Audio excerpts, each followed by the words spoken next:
Tell these guys what it is you do today, like in its shortest form. Then I'm going to kind of come all the way through. All right. Well, you kind of got an idea of what I used to get up to.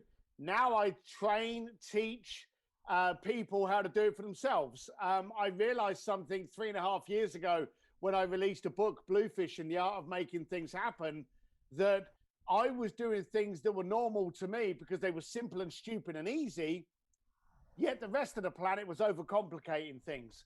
So basically what I do is I get you out of the way of your own misconception, out of the way of your own parameters and ceilings, and quite simply get you to go for stuff that's easier, but to create more impact.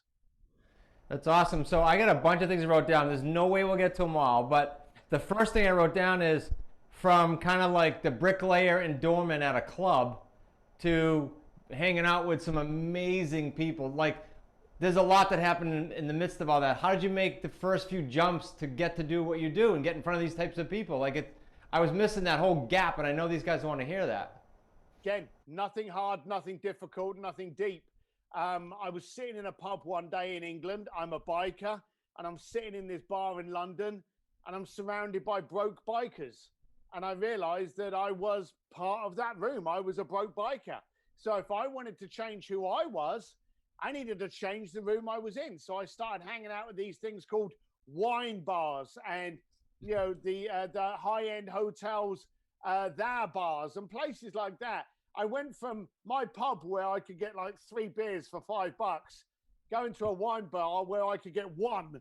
But I was able to watch how people interacted, how they changed, how they talked to each other. So I wanted to get out of where I was to become something bigger.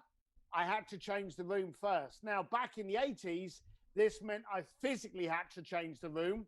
The good thing about today is we can change the room just by being part of these broadcasts or listening to podcasts or joining Facebook groups. So you don't even have to leave your house now to change the room you're in. But that was the first thing it was. I was aggravated because I was poor. I got wet. I got, peed on by being a bricklayer all the time. It was a tough profession. I wanted more. So I went out to try and find out people, why are you rich? Because I'm not. That was the igniter. That was the conduit. All right, that took a little backbone, a little balls to do that, though. So you obviously value association big time, right? Like you just did it. You got in front of those people. So do you still do that? Do you still like push yourself to get in different circles, even though you've had the success you've had? Well, you know a little bit of what I've got up to, and you know a little bit of where I've come from. Why would you stop? Right. I have sang a duet with Andrea Bocelli at the feet of Michelangelo's David at 9 o'clock at night when the entire museum is shut just for me. I have played piano with Sir Elton John. I have played drums with Guns N' Roses. I have walked through SpaceX with Elon Musk. I've sipped old fashions with Richard Branson and his mum. Why would I stop that education? Why would I stop that growth? I didn't think I could ever get there. I was going blindly to find the answer and suddenly started getting into these rooms. Now it's just a case of why stop? Yeah, I love it. I love it. You mentioned Bluefish, and I literally was blowing through it as fast as I could. But for the wicked smart listeners, talk a little bit about Bluefish, how you named it, what's in it, the book. Right. So my concierge company to the I was going to say rich and famous, but it was pretty much the richer and unknown. There was my concierge firm. We used to have these silly passwords to get into our events. And one of them was a series of Dr. Seuss rhymes. And one of them was like, the password to get into this club is 1 fish, 2 fish, red fish, finish that. So people were walking up to the party going, Bluefish, and we'd let them in. And then we would always do surprises, and people got this idea that Bluefish wasn't a password, it was a state of mind. And we realized that anything was possible. So people started using the word Bluefish and going, hey, I threw a kid's birthday party. It was really good, but then I decided to Bluefish the hell out of it, and it was amazing. Or they would go to a concert and they'd be like, Steve, I Bluefished my way backstage, and here's a picture of me with Beyonce. I suddenly realized It was a state of mind. So it didn't mean anything. It came from a stupid little password to get into one of our parties. But when the book came out, we told people how to change the state of your mind to change the world you want to live in. And we impart in there very simple ways in doing it. And that's how the book came out. And to be as blunt as I can, I didn't think anyone would buy it. At the age of 50, I just thought, I'm going to put this book out there. Thankfully, when you start hanging around in bigger rooms, bigger things happen. So I met someone from Simon Schuster, largest publishing house in America. They loved the conversations that we were having over old fashions. They backed the book, which means I didn't have to sell any copies to make money. I got front loaded. Yep. Now, that's an important thing to understand. It means that I don't have to make a whimsical catch-all book that I hope gets everyone. It means that I've been paid so well, I can release the book I want to release. Now, awesome. I didn't have any confidence that people would believe it, so we didn't even have a website. And the first couple of months, I think we sold, 800 copies or maybe 1,200 copies, which in the world of publishing is appalling. And then the third month, we sold 8,000 copies, and it took off. And it's now all over the planet. In fact, this month, it's just been released, translated into Russian, and it's been released in Russia. So it's pretty amazing, the journey of the book. That's awesome. So, simple question, who should read it? Anyone that's aggravated. You see, I realized I was aggravated about where I was, and I wanted more. I didn't know what they looked like most entrepreneurs, but I wanted something better than where I was stood. And so I wrote a book based on how aggravation can actually fuel you and how you can do it with low liability, with high impact. So anyone that's not happy with their life, if you're happy that you are the best salesman in your office, don't buy the book. If you're aggravated because you believe there's more for you, there's a different mindset, and you deserve the clients you deserve rather than the clients you get, then you should be reading the book. It's really a open mindset on how to build up relationships, value, create those relationships, and how to really make yourself differentiated from anybody else in the marketplace. Those are the keys. I love it. So by the nature of the wicked smart listeners and just kind of what they're all about, I think you just named everyone. They all want more. Yeah. And I know you said in one of the interviews I heard you, I don't know if it was Jay Abraham or who it was with, but you said relationships are everything. I think is how you said it. So does that mean every business, every walk of life, everything, literally? Do you remember an old saying where they say, hey, it's not personal, it's business? Do you remember that saying? That's bullshit. That today, that is bullshit. Every single part of your business life is 100% personal. The reason people do business with you is based on you, and then it's based on your product. I could open up another business where I charge more money than my closest competitor, and I would still be successful because I have the relationships. I have loyalty. Loyalty doesn't come with a points program and give you discounts. That's bribery. So today, in a transactional society, Amazon, Alexa, Siri, all of these transactional societies and systems, relationships are golden. You build up a relationship with someone, there's your loyalty, there's your referral bank, there's your future, there's your stability. Okay? It's not in your ClickFunnels account and your slick advertising, it's in your relationships.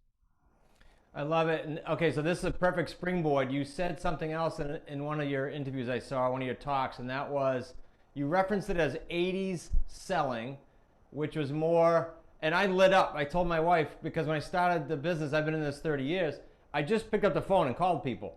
And now I have all our students trying to do all this automation and all the texting and all that. They don't want to talk to people.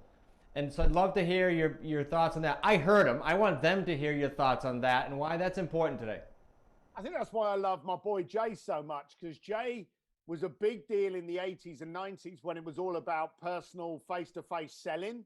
And then he wasn't relevant in the early 2000s, and everything he speaks about back then is now more relevant than it was. You see, here's the daft thing. If you phone someone now, it's almost an intrusion. So what we started doing was we started doing this No Email Tuesday. And what we would do is we would literally download all of our emails, turn off the Wi-Fi at 9:30, okay? And then literally phone up every single one of the clients that had reached out to us. I go, hey, Jack, I got your email, but I just wanted to fully understand the context of what was driving that email. Now, this could be your coaching client. It could be a travel client. It could be a realtor. It could be whatever the prospect. But when you ask that question, what's driving the need for you to send me that email? You often get an answer that's far different or even far more packed with information than the email contained. And what's more is the person you're phoning is, one, amazed that you care that much that you actually made a phone call rather than just hitting reply and going, could you explain more? Which, just be serious, is just cold. Yeah. But they're showing that you care and you get more out of it. Never have I ever done a transaction or a project for a client based on the email that they sent me. By the time I've contacted them, it's morphed into something way more. And so show that you care, reach out, basically do everything your competitors do, including Amazon, and then do more. I love it. We lost. This is a mindset thing. I'd love your thoughts on. We lost and we continue to lose some special clients here and there because of someone squishing their dream, and that someone usually is their spouse. And because it's such a big deal, we teach people to go out and create, 6-figure deals per real estate deal. So when a spouse squishes them and says, no, you shouldn't go do that, it's a real big bummer for us, and it's a bigger bummer for them because they just took the wind out of their sails. What do you say to those people? What do you say to those couples? I just want to get your kind of thought leadership on this. So we all know that it's important to get the couples into the I will say transaction, okay? But then into the emotion. It's like when you're selling cars, you don't say to the person, look at that car, it's beautiful. You don't do that.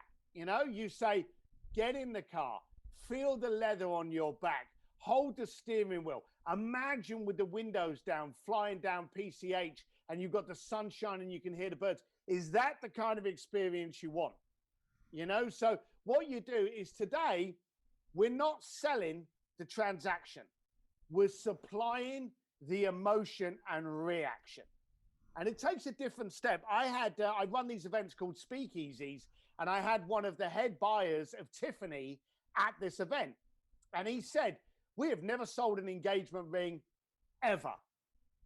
And I thought that was a funny thing to say when you're talking about Tiffany, one of the biggest jewelers in America. Yeah. He said, what we do is we supply the reaction. And I said, what do you mean? And he came up on stage and he demonstrated it to our people. He literally just pretended he had a box, and he opened up the box and he said, so I'd just like to understand, what would be the reaction of your future wife if she saw this?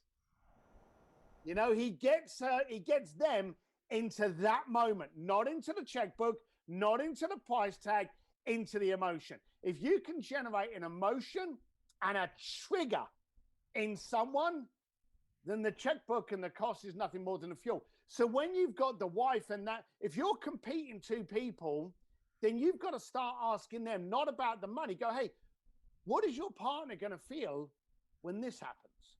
What would be the reaction to this? Now what you've got is you've got him getting her into the emotion. And you go, should we not have her in this? Is this something that we should be discussing? Isn't this large enough that we should be having all feet on deck to understand what's going on here? And you should be focusing on the emotion and the trigger and not on the transaction. It's far too often that we do a sales pitch on the person, and then we do the worst thing in the world. We go, hey, take that and tell your wife and then come back to us. That person's not as good at transferring the information as you are, okay? And you can also turn around and say, hey, you don't know what you don't know. I'm not going to be there to be able to answer your partner's questions when you present this opportunity. So let's all do ourselves a service. Let's get together so that I'm there when those questions pop up. Wouldn't that be a benefit to you? Wouldn't that save you time? And position it like that. That's really cool because not only did you answer my selfish question that I wanted to ask, but you also just gave all the investors kind of a tip when they're dealing with couples on that on their end too. You know, live buyers and sellers. That was really cool. Yeah, this now Um, on investors, why are people investing in something? What is the point? What is the goal? What is your aim? Get them to give you all of the reasons that they're investors. What vehicles have you trusted? Which ones have failed? Get all of the rebuttals out of the way by allowing them to supply them to you, and then supply them with an opportunity. Never a purchase. Supply them with an opportunity. Love it. Love it. You said while on this, my client mindset, I wrote down something you said. You said never give a client what they ask for, give them what they need and desire. Can you expand on that? Yeah. When was the last time you phoned up Amazon and said, "Hey, I'm thinking of changing the toilet roll I get. Which one would you recommend?" You know, I don't even think there's a phone number for you to be able to contact Amazon. No. You see, Amazon, they conduct transactions. I want this, bing. I want that, bing, is delivered. End of subject. Okay. But if you want to differentiate yourself from automation, you've got to challenge the question. So I'll get a client and they'll say to me, look, we're opening up a new company and we want to be able to market it and we want to reach a wider audience and we want to do this, this, and this. I don't care what they're asking. I'm going to go, hey, that sounds absolutely fantastic. But is that really what's important? Now, they will either question themselves or validate it. They go, yes, it is. Okay. So how have you tried to get to that point before? I am now interviewing them to get behind the reason to find the core that's generating that issue. How many times have we heard people go, no, I don't like that. It's never worked. They may have tried it once and it failed. Okay. But they may have tried it once with someone that was inadequate to be able to do what they wanted to do. What they had going on up here was not being translated, and therefore they were not getting the deal that they wanted. So whenever you speak to a client, challenge them with the most combative word in the world. Why? Hey, I want to be doing this. Great. A lot of people do. But why is that important to you? Show that you care. Show that you need to understand. Show that you are there to solve the problem and not to sell them something by asking them why. That's what you want to be focusing on. Man, oh man, for Wicked Smart listeners, another script, and we're not even on a real estate mode here. So thanks for the share, Steve. I have two questions as I'm going through this. One is, you literally meet anyone you want. Yeah. So right now, is there someone where you go, like, I'm almost thinking, what's next for you? Like, is there someone you go, I'd love to meet so-and-so, and I'd like to know if there is someone that comes to mind, why? That you'd like to meet. Do you know, the funny thing is, I never thought I'd be in the rooms that I am in. I wanted more, but I went with such blind ignorance that I didn't kind of conceive that I would get to this status where I've literally been sipping tea with royalty and knocking back whiskey shots with billionaires. I never envisaged that. But now it's just a case of not where I want to go, but the fact that I don't want to stop. So I am always traveling. Once COVID's over and I can travel again, I will travel to Amsterdam, Poland, St. Petersburg, London. And when I'm visiting there, I'll find out what circles I can get into. I love it when I meet someone that challenges my perspective. I love it. I love getting into arguments, heated debates. I want to know, like someone said to me a while ago, if you could have dinner with anyone in the planet, alive or dead, who would it be? And someone said to me, if you could have 3 people at a dinner party, no, 4, I remember this one. If you could have 4 people at a dinner party, who would they be? Number 1 would be the best mixologist in the world, because I like good whiskey cocktails. Number 2 would be Jesus Christ. Okay. Number 3 would be Margaret Thatcher. And number 4 would be Hitler. Okay. I want to find out, all of these people had different misconceptions and perspectives. I want to know what kept you going, why you did what you did. You think about Hitler. He may sound like the strangest dinner time guest in the planet, but here is a short, brown-eyed, brown-haired guy from Austria trying to build up a blue-eyed blonde super race of Germans that, if he had been successful, would eventually have turned around and gone, "You're not one of us," and they would have killed him. You know, that made no sense to me. So I love being challenged, and that's why I like to go to different cultures. Travel is a great way to feed and feel and get saturated with different perspectives, different values, and different cultures. It's awesome. Before I'm going to actually read a sentence, Steve, that I wanted you to fill in the blank on. Before I do that, how can these guys reach you? Anything you want to share about how to reach you? Any programs you have? Anything at all? Well, you should be smart and grab this book, Blue Fishing, The Art of Making Things Happen. You can join my free Facebook group at An Entrepreneur's Advantage with Steve Sims. Or if you want to chat with me more, simsdistillery.com. But you can find everything on stevedsims.com, or just Google me. I'm easier to get than COVID. I was going to say, when I was doing my research, it's not hard to find you. You're everywhere. I get about. Good deal. All right, so here's the sentence I wrote. I did this morning. I'm going to read it, and at the end, I want you to fill in the blank. So I see and interact with so many people who could be infinitely better in every area of their life and business if they would simply blank. After all the people you've met. Okay, stop listening to themselves and inadequate people.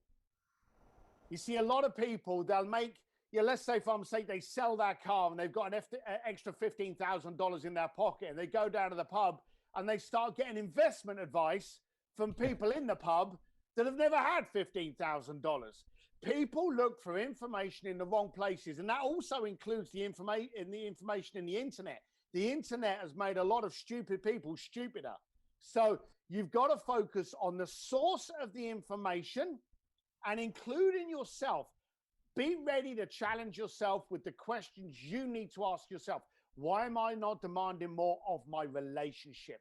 Why do I not have a tighter relationship with my wife? Why are people not trusting me enough? Why am I not being seen as a credible resource? Start asking yourself the difficult questions. I love it. My last question, I know I told you that was my last, but my last is there anything I didn't ask you where if you get off this, you're going to go, shit, I wish you just asked me this one thing. I would like to get this across. Anything last minute you want to share? No, I think we've covered it. I get aggravated with people's misconceptions and parameters.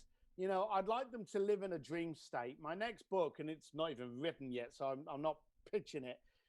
We've already titled Go for Stupid. People go for the impossible. Why would you go for something that in your head you've already acknowledged is impossible and can't be achieved? It makes no sense. Go for something that is so ridiculous, people will mock you. People will visually laugh at you, point and stare just before they applaud you for pulling it off. I love it. What a way to wrap up. Steve, super cool to spend some time with you. I want to leave some rest time on your calendar, and I appreciate hanging out and talking today. Thanks for having me.